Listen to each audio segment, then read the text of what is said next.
자, 그 다음 매출 전망, 영업이익에 대해서 말씀을 드리도록 하겠습니다. 그러니까 제가 10월 12일 날 리포트가 하나 더 있었다고 했잖아요. 거기서 제가 발췌를 했어요. 비교적 최신 자료를 가지고 말씀을 드리는 겁니다. 1분기, 2분기 때는 거의 확정이죠. 확정인데 3분기, 4분기는 예상치예요. 자, 그런데 이 3분기, 4분기가요, 영업이익 전망률이 굉장히 높아요. 분기 대비해서는 271%가 올라갈 것이고요. 그리고 매출액도 294억 원으로 36억 원에서 294억 원으로 올라갔어요. 그리고 4분기에도 상승이 될 것이에요.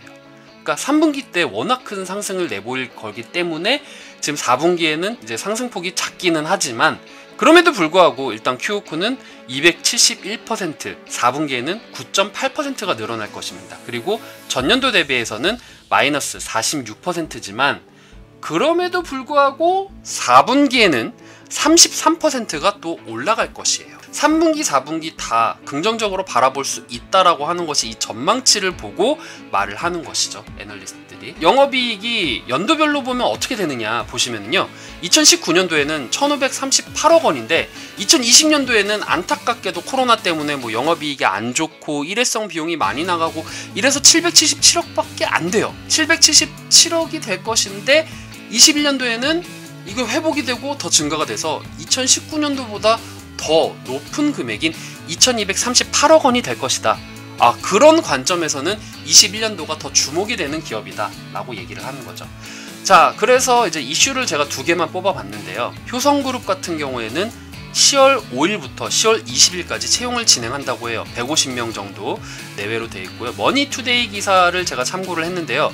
코로나로 인해서 채용 여건이 좋지 못하고 실적 저조로 인해서 조금 힘들었어. 지금까지는 힘들었지만 앞으로는 더 좋아질 것이고 최소한의 인재 채용은 필요하다라는 내부의 판단이 있었기 때문에 하반기 공채 진행이 된 것으로 예상이 된다라고 전망을 한 것이죠. 저는 이 얘기가 나오고 공채를 진행한 근거가 된 것이 바로 요거라고 생각을 해요. 2020년도에는 777억밖에 안 됐는데 21년도에는 이만큼 영업이익이 나올 거란 말이죠. 그러면은 3분기 때부터 인력을 뽑아서 이 인력들을 가지고 21년도에 활용하겠다, 2238억 원을 이보다 더 잘 나오게 하겠다라는 의도로 저는 보았습니다. 이건 제 개인적인 뇌피셜이에요.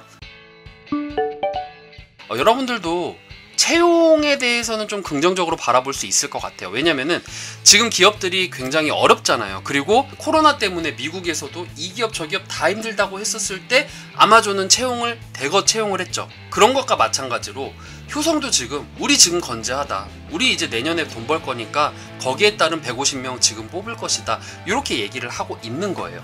저는 그래서 이 부분은 호재가 될 것 같다라는 생각이 들어요. 예. 그리고 취업을 준비하시는 분들 10월 5일부터 10월 20일까지니까 꼭 여기 기간에 맞춰서 좋은 성과 내시길 바라겠습니다. 알뜰내내 이 분석을 가지고 면접 준비하시면 정말 도움 많이 되실 거예요.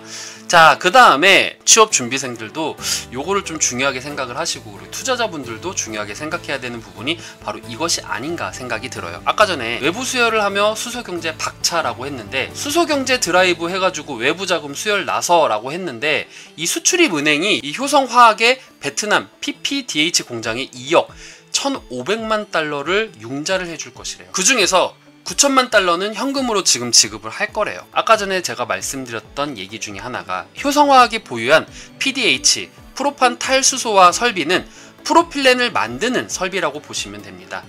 여기서 이론적으로 약 70톤의 프로판을 PDH 설비에 공급을 하면은 3톤의 고순도 수소가 생긴대요. 이게 굉장히 경제적이라는 거죠. 자체적으로 이 수소를 재사용을 할 수도 있고, 그리고 저가에 만들어내기 때문에 외부에도 판매를 할 수가 있대요. 그러니까 이런 장점이 있기 때문에 여기에 투자가 들어왔다? 호재가 되는 것이죠. 효성화학을 지금 전자공시에서 검색을 하면요, 여기 투자에 대한 내용은 없어요. 융자로 빌리는 거지 투자와 관련된 공시는 없었습니다. 만약에 투자와 관련된 공시가 나왔다? 정말 큰 호재가 되겠죠. 투자가 나온다? 그러면 여기와 관련된 투자가 나오겠죠. 지금 당장은 수소 관련해서 기업 자체에서도 수소에 대해서 굉장히 큰 관심을 많이 가지고 있다라는 거 여기서 확인을 할 수가 있었습니다. 자, 그래서 마지막으로 효성화학이란이라고 해서 제가 정리를 한번 해볼게요. 첫 번째로는 베트남 공장의 안정화가 관건인 기업이다. 지금 많은 레포트들이 1월부터 베트남은 괜찮을 거야, 21년도 베트남은 괜찮을 거야, 이제 또 지금은 또 21년도 베트남, 22년도 베트남은 21년도 하반기부터는 진짜 막 매출액이 엄청 늘어날 거고 YOY 뭐 180 몇 % 막 올라갈 거야, 그런 얘기를 하고 있어요. 그러니까 지금까지 베트남이 안정화가 안 됐던 이유는 PP 관련해서 원자재 가격이 높아졌고, 그리고 관련된 이슈들, 그리고 제가 봤을 때는 지금 나오진 기사라던가 이런 거에 나오진 않았지만 베트남 상황이 지금 안 좋아요. 코로나 때문에 생산이라던가 이런 문제도 분명히 있을 거죠. 요것이 안정화가 되면은 주가도 그만큼 안정이 될 것 같다. 그러니까 베트남 공장이 어떻게 되고 있고, 베트남 공장에서 어떤 흐름을 가지고 있고, 제일 중요한 게 그래서 3분기라고 생각을 해요. 지금 발표가 될 3분기 실적. 그래서 3분기 실적을 딱 까봤더니 베트남이 생각보다 안 좋네, 그러면은 의심을 해봐야 되는 거죠. 이게 언제부터 좋아지는 거야 그럼? 이렇게 되는 거고, 생각보다 베트남 관련해서 실적이 되게 좋아졌어, PP도 되게 매출이 안정적이고, 그러면은 많은 애널리스트들이 말한 대로 전망은 더 좋아질 거야 라고 갈 수가 있는 것이죠. 그러니까 이 베트남 공장이 굉장히 큰 관건이 될 것 같아요. 자, 그 다음에 수소의 승부를 띄웠어요. 진짜 지금 자금 들여오면서 융자 빌려가면서 지금 수소에 들이대고 있어요. 실질적으로 국내 몇 안 되는 기업 중에 하나기도 하고요. 수소를 만들어낼 수 있는. 그리고 문재인 정권에서, 현재 정권 그리고 세계적인 추세가 친환경적인 에너지를 만드는 것인데 그 중에 하나가 수소잖아요. 수소가 아무래도 큰 차에만 적용이 되고 좋은 승부수를 띄우고 있다라고 생각을 하게 되었습니다. 물론 전 전기차 살 거지만요. 네. 자, 그 다음에 저유가 시대에 원가 절감으로 수익이 증대될 기업이다. 내년 가면은 저유가는 더 일어날 것 같아요. 제 개인적인 생각이라기보다는 많은 전문가님들, 그리고 제 스승님께서도 저유가 저달러의 시대가 분명히 내년에 올 것이다 라고 예상을 하고 있어요. 그러니까 많은 전문가들이 그런 생각을 하고 있다는 거는 지금 현재 흐름에서도 볼 수가 있거든요. 지금 환율도 굉장히 낮고요. 그래서 자동차가 이제 엔화 관련해서 또 올라가기도 하고, 물론 자동차가 많이 팔리기도 했지만 여러 가지 지금 흐름들이 보이는데, 이 흐름을 바탕으로 했었을 때는 내년에는 정말 좋은 흐름이 될 것이다. 저유가 시대에 공급액이 낮게 되면은 그만큼의 수요가 그대로거나 아니면은 수요가 더 높아지거나 뭐 이런 부분들이 맞물리게 되었을 때는 정말 크게 수익이 증대될 것이다.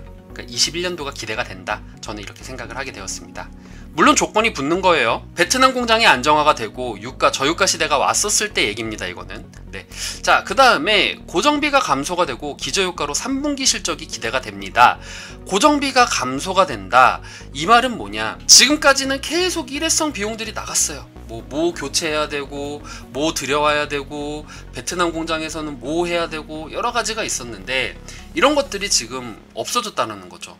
그렇기 때문에 이제 이익이 증대가 되면은 고스란히 그 이익만 가져갈 수 있기 때문에 3분기부터는 실적이 증가가 될 것이다. 저도 그렇게 생각이 됩니다. 그동안 고정비용이 좀 많이 나갔더라고요. 자, 그 다음에 화학의 기초를 다질 환경을 가지고 있다. 만약에 생산만 만드는 회사 하나만이야.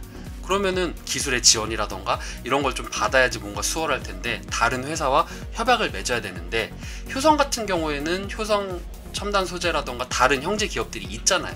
그리고 효성화학 자체가 다른 형제 기업들에게 납품도 해요. 물론 같은 울타리 내에서 대원도 마찬가지고 이런 계열사들 같은 경우에는 그냥 자기들끼리 왔다 갔다 하는 건데, 그럼에도 불구하고 매출을 잡거나 여러 가지 이유들이 있기 때문에 그런 거라고 저는 생각을 합니다. 형제 기업에게도 납품을 하고, 이걸 바탕으로 해서 지금 수소 시장을 들어가기 위해서 엄청나게 지금 노력을 하고 있잖아요. 이런 부분을 봤었을 때는 화학, 수소 이런 모든 것들이 형제 기업들과 어울려져서 기반을 다질 수 있는 좋은 환경을 가진 회사다 라고 저는 생각을 하게 되었습니다. 제가 막 전문가 입장으로서 막 이겁니다, 이건 절대 아닙니다. 이건 절대 아니고요. 여러분들께서 효성화학을 한번 생각해 봐야겠네 라고 하실 때는 저는 3분기 실적은 확인하시고 들어가는 게 좋지 않을까 생각이 됩니다. 왜냐면은 많은 전문가들이 이미 3분기 실적은 이렇게 될 거라고 컨센서스를 높게 잡았단 말이죠. 물론 이전에 2분기 때가 너무 어닝 쇼크가 나왔기 때문에 좋은 결과는 나오긴 나올 거예요. 그런데 이게 어느 정도 어닝 서프라이즈가 나오느냐, 이게 관건인 것 같아요. 자, 여기서 혹시라도 모르시는 분들을 위해서 말씀드리면요, 어닝 쇼크 같은 경우에는 많은 전문가들이 그래 효성화학은 100원을 벌 거야 라고 통합한 수치가 100원이에요. 그런데 효성화학이 100원을 못 벌고 1원을 번 거예요. 그러면은 엄청나게 하회가 된 거잖아요.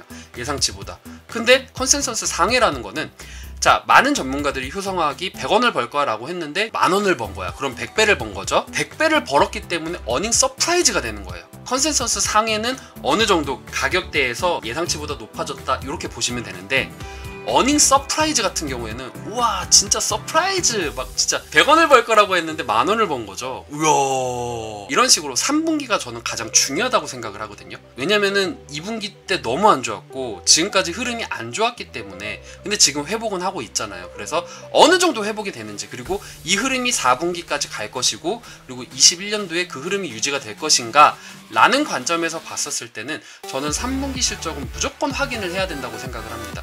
야, 효성화학이 수소 관련해서 가는 건데 문재인 대통령이 어제 막 수소 얘기를 했어. 야, 효성화학 가야 될 것 같아.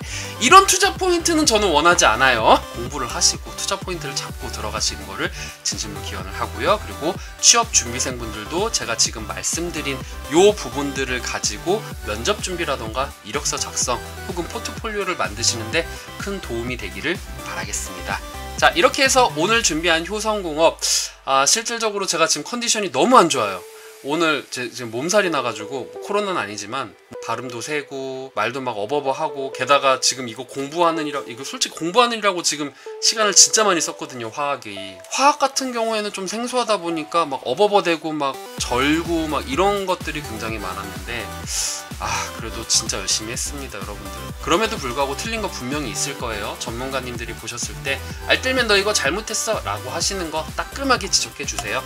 댓글에다가 이거 잘못했습니다 라고 말해주면은 제가 그거 확인하고 많은 분들이 볼 수 있게 고정을 하던 이렇게 하도록 하겠습니다. 오늘 내용이 정말 괜찮았다 생각되시는 분들은 하단에 구독과 좋아요 눌러주시면 진심으로 감사드리겠고요. 저는 그럼 다음에 알찬 영상 가지고 여러분들 찾아뵙도록 하겠습니다. 자, 그럼 여러분들 안녕!